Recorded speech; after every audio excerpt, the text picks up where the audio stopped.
Hey there everyone, what's up and welcome back to another video on Streaming Star. How can the gold and silver pawn shop maintain its charm when it does not host some of the weirdest and rarest sales in human history? If you're interested to know about 15 of such valuable items, then tag along for a roller coaster ride.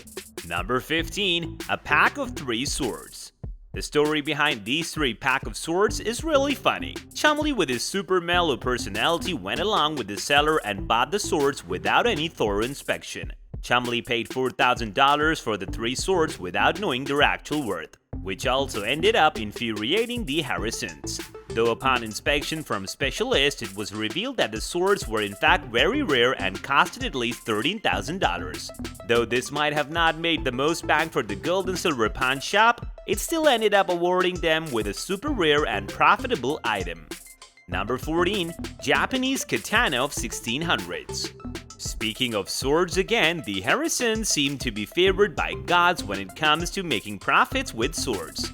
Chumlee again is seen in the spotlight over here, who ended up awarding a total of $69,000, give or take a few for the additional stuff given along with it. The katana belonged to a family of samurais who had been passing it down generation to generation, and these particular ones were even used in the Second World War. Rick sent them back to Japan to have them restored, and upon their return he asked everyone working at the shop to keep their hands off the swords. But Chumlee did not listen. How predictable. He sold the samurai katana to Dana White for $69,000 with some other add-ons.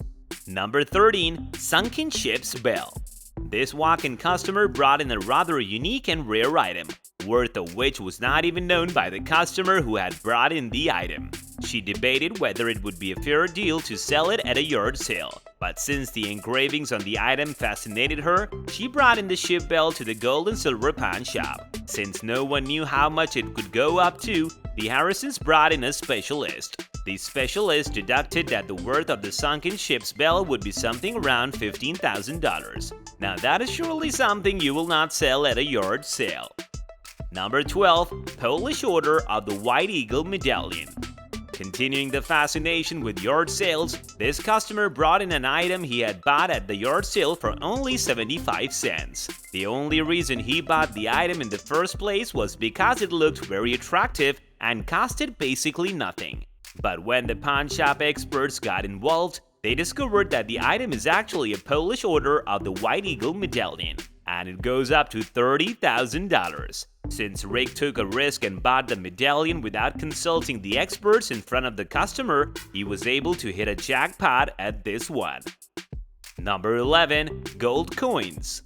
Though gold coins are not that rare, the type of gold coins that were brought into the gold and silver pawn shop were as weird as it gets. The Harrisons were presented with gold coins a niece had stolen from her uncle. But since the Harrisons did not get involved with the nitty-gritties of where the woman had got her gold coins, they ended up buying them for $12,000. They quickly melted many of them down so that they would not remain liable to pay back the uncle who had been looted.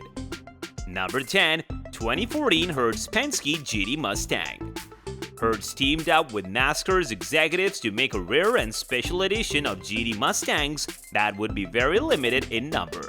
There were only 150 of them made in total, and the first 10 were reserved for the NASCAR executives. Rick was offered a sale of one of these 10 cars, and in order to check the car's genuinity, he brought in a former driver, Joey Joey, who ended up concluding that the car is actually a real model. The GT Mustang was valued at $75,000, but Rick was able to make a deal at $60,000. Number 9. Mummy Mask. Egyptian artifacts are definitely some of the rarest items on planet Earth, and if you take them to the far west nation of the United States, they end up being very weird and creepy too. They had to bring in a weirdly multitask academic to examine the mask, which he concluded to be an authentic one. Since Corey knew this item presented a once-in-a-lifetime opportunity, he agreed to pay the asking price. Number 8. 1950 Gold Coins Celebrating Panama Canal. When a very regular customer asked Rick to get him this very rare and special gold coin dating back to the 1950s, which was created specially by the US Mint to celebrate Panama Canal. Rick flew all the way to Florida for a coin show. The customer had a budget of $70,000, and luckily Rick was able to buy the coin for $67,500. Number 7. Book on Alchemy by Sir Isaac Newton. If your eyes and ears are still doubting who I have presented as the author of the book, let me repeat it for you. It was indeed Sir Isaac Newton. This book not only happens to be super duper rare, but it also proves that Sir Isaac Newton had a keen interest in the field of alchemy, and that he even authored at least a book on this topic. The expert who got called into the gold and silver pawn shop valued it at $20,000, but the Harrisons bought it for just $7,000. Number 6. John F. Kennedy's Cigars.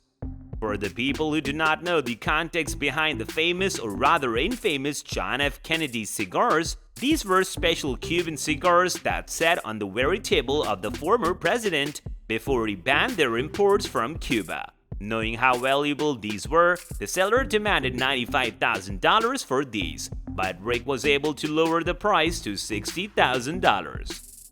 Number 5. 1932 Lincoln Roadster. Considered as one of the most powerful vehicles of its time, the 1932 Lincoln Roadster was operated by a 150-horsepower engine. The owner of the Roadster, who went by the name of Uncle Carl, had kept it for a special price. And since he knew what he had been presenting was tremendously rare, he asked for a whopping $100,000. The Harrisons paid Uncle Carl in terms of gold, which valued around $95,000. Number 4. Super Bowl 36 Ring. In dire need of some liquid cash in Nevada, Rick Williams sold his Super Bowl 36 ring for $2,600. He was allowed to buy it back within 141 days. But since he never went back to the pawn shop, the Harrisons were able to make a profit of around $30,000 on it. Number 3. Photo Wearers of Edward Curtis. Back in the 90s, a woman came to the pawn shop to sell off the photo wearers she had of Edward Curtis for some minimal amount of cash. Rick, on the other hand, knew their value and thus gave her $50 as payment. It later turned out that the photo wearers were actually worth $20,000. Number 2. Investment of Silver. Parents end up giving the most deserving advices at times. This one father asked his son to invest in something out of his income, hence he decided to buy loads of silver. When he finally decided to convert them into cash, he was able to get $110,000 as payment from the Harrisons. The Harrisons literally had to drill into the silver to check its genuinity.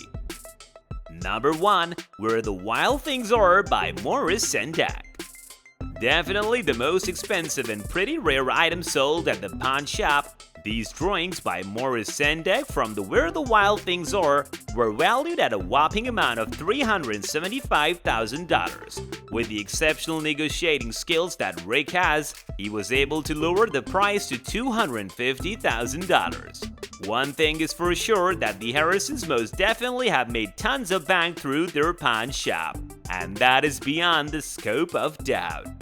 This brings us to the end of our video. Hope you guys enjoyed it. If you did, then let us know by liking the video. Stick around for more amazing content, as we will be soon seeing you in another video. Until then, take care and goodbye.